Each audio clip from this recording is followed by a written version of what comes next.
আসসালামু আলাইকুম ওয়া রাহমাতুল্লাহি ওয়া বারাকাতুহু।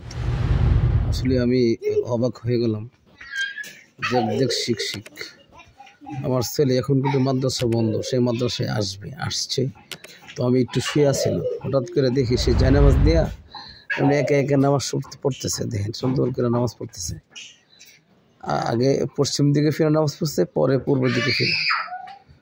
তো আল্লাহর কাছে সকলেই আমার ছেলের জন্য দোয়া করবেন। আল্লাহ তাআলা যাতে দিনের খাদেম হিসেবে কবুল করে, দিনের রাস্তায় কবুল করে, বড় আলেম হইতে পারে।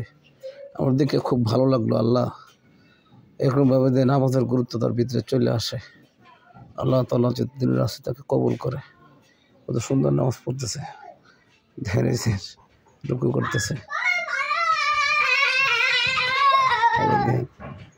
রুকু করতেছে, আবার দৌড়াদৌড়িও করতেছে, আবার দোয়ার পরে মোনাজাতও করছে, মোনাজাত করে আবার খেলা শুরু করছে।